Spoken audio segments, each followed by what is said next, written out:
ಮನಸ್ಸಲ್ಲೂ ನಿಜವಾಗ್ಲೂ ಅಂದ್ಕೊಂಡಿರಲಿಲ್ಲ ಹೊಸ ಮನೆನ ಇಷ್ಟು ಬೇಗ ಕಟ್ತೀವಿ ಅಂತ. ಲೈಫಲ್ಲಿ ಒಂದು ಬಿಗ್ ಸೆಗ್ಮೆಂಟ್ ಅಂತಲೇ ಹೇಳ್ಬೋದು ಮನೆ ಕನ್ಸ್ಟ್ರಕ್ಟ್ ಮಾಡೋದು. ಏನೋ ಒಂಥರ ಖುಷಿ. ಮನೆ ಕಟ್ಟೋದಂತೂ ಸೀರಿಯಸ್ಲಿ ತುಂಬ ಟೆನ್ಷನ್ ಕೆಲಸ ಗುರು. ಸಿವಿಲಿಂದ ಹಿಡಿದು ಇಂಟೀರಿಯರ್ ಮುಗಿದು ಗೃಹ ಪ್ರವೇಶ ಆಗೋವರೆಗೂ 1000 ಯೋಚನೆಗಳು, 1000 ಒಪಿನಿಯನ್ಗಳು. ಮನೇಲಿ ಎಷ್ಟು ಜನ ಇರ್ತೀವೋ ಅಷ್ಟು ಜನದ ಒಪಿನಿಯನ್ಸು ಬೇರೆ ಬೇರೆ ಇರುತ್ತೆ. ಸೊ ಒಂದು ಪರ್ಫೆಕ್ಟ್ ಕನ್ಸ್ಟ್ರಕ್ಟ್ ಮಾಡಿ ಎಲ್ಲರ ಒಪಿನಿಯನ್ಸ್ನು ತೊಗೊಂಡು ಒಂದು ಪರ್ಫೆಕ್ಟಾಗಿ ಮಾಡ್ಯೂಲ್ ಮಾಡಿ ಇಡೋದೇ ಒಂದು ಬ್ಯೂಟಿಫುಲ್ ಹೌಸ್. 4 ಜನ ನಮಗಿಷ್ಟ ಆಗೋವಂಥದ್ದು ರೂಮ್ಸಲ್ಲಿ ಇಂಟೀರಿಯರ್ ಮಾಡಿಸ್ಕೊಂಡು ಹಾಲ್ಗೋಸ್ಕರ ನಾವೆಲ್ಲ ಯೋಚನೆ ಮಾಡಿಕೊಂಡು 4 ಜನದ ಫೀಡಲ್ಲೂ ಬರೀ ಮನೆಗಳ ಬಗ್ಗೆನೇ ಬರ್ತಾ ಇರುತ್ತೆ.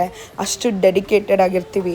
ಎಷ್ಟೇ ಬ್ಯುಸಿ ಇರಲಿ ಪ್ರತಿದಿನ ರಾತ್ರಿ ಯಾವ ಜಾಗದಲ್ಲಿ ಏನು ಬರಬೇಕು, ಯಾವ ರೂಮ್ ಹೇಗಿರಬೇಕು ಅನ್ನೋದನ್ನ ಯೋಚನೆ ಮಾಡ್ತೀವಿ. ಪ್ರತಿಯೊಬ್ಬರಿಗೂ ಟೈಮ್ ಅನ್ನೋದು ಬರುತ್ತೆ. Believe in yourself, hard ವರ್ಕ್ನ ಬಿಡಬೇಡಿ, ಕನ್ಸಿಸ್ಟೆಂಟಾಗಿ ವರ್ಕ್ ಮಾಡ್ತಾನೆ ಇರಿ. ದೇವ್ರ ಕೈ ಹಿಡ್ದೇ ಹಿಡಿತಾನೆ. ದೇವ್ರ ಕೈ ಹಿಡಿದಾಗ ಮಾತ್ರ ಯು ವಿಲ್ ಬಿ ಶೈನಿಂಗ್. ನೀವು ಎಕ್ಸ್ಪೆಕ್ಟೇಷನ್ಸ್ಗೂ ನೆಕ್ಸ್ಟ್ ಲೆವೆಲಲ್ಲಿ ಇರ್ತೀರಾ.